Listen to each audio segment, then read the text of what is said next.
That was Saturday, New Year's Eve, we were camping. All the family got together out at Lauren's cousin's place, not far from Port Macquarie. The kids were active all day. They'd made a couple of BMX jumps. Mac done the two big jumps and then just went to turn around and he toppled over. The bike landed on the ground and he fell directly onto the handlebar. I just felt like I was winded and all my mates surrounded making sure I was okay and everything. Then I hopped back up and rode for another 3 hours, went fishing. About 5 o'clock that afternoon, he come up and he said to me, "Oh Mum, I've got a bit of a pain in the belly." And I thought, "Oh, just go to the van, go to the toilet, have a drink of water or something like that." And about 10 minutes later, he was white as a ghost. He started vomiting. He just got worse and just in agony. On the way to the hospital, I was like hot. So then Dad had to wind down the windows and I was freezing cold. And as soon as we got to the Port Hospital, I was all woozy and everything. When we first got to Port and they done the CT scan, got back to the room and they come out and said, we can see the bleed, but unfortunately we can't do anything here for him. Like if something's happened, we can't save him. They were pretty sure he was going to go to Westmead. And then, they just said, "Oh, you guys will be catching the Westpac helicopter." And we just went, how did this just happen? Jumping in that helicopter and knowing he was hooked up to their stuff, under their control, it was like, okay, we're fine. Like, we're on the right, we're where we're supposed to be now. We know that this is going to be all right. I remember just laying in the bed strapped in like that and had the big headphones in, and I just remember looking out the window with all the blades just going faster and faster.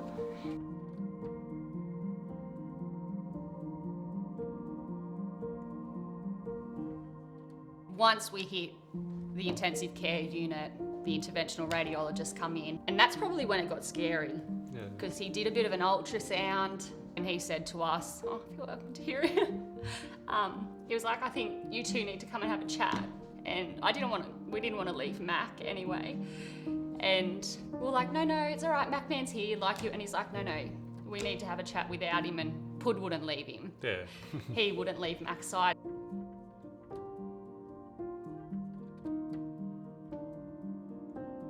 I felt better after I did the whole, are we going to lose him chat, or, are we? And he was pretty reassuring. He'd done this type of thing plenty of times, and he said, if we don't find it the first time, we can do this a few times until we find it. I had internal bleeding, and it turned into a big clot in my duodenum, which blocked if I had any food it couldn't get past, so I had to get a tube in to help me get food.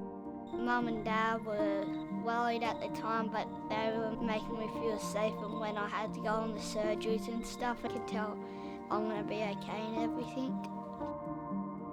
My sisters were making sure I was okay, and also at hospital they were playing with me. We played stuff that he could still do and gentle stuff so he could play with us all. When he came home, it was very, very good because it felt like we were getting a little bit back to normal. Mac's been great through the whole experience. Beyond proud. Yeah, he's been a trooper the whole way through. The next step now is just making sure the haematoma is gone, which is still there. Take however long it needs to get better, because he is better for us. We're eating together as a family, and it's just, he's back to normal. Now I'm feeling like great and everything like I used to be before the accident. I miss riding with all my mates at my home track. At the end of April, hopefully I'll be able to be out there with them racing. He's really looking forward to get back on the bike, but there's no rush whatsoever. The Westpac crew were fantastic. I cannot thank them enough for their thank service. them enough, not just for getting our son to a safe place, but it made the experience so easy. I'd like to say a big thank you to all the people in the helicopter for making me calm and being kind and nice to me. I was like worried on going onto the helicopter, and they were talking to him saying that you'll be okay and everything. And they also made Mum very calm. How our story would have panned out without the Westpac helicopter, I don't know where we would have ended up, so they were amazing.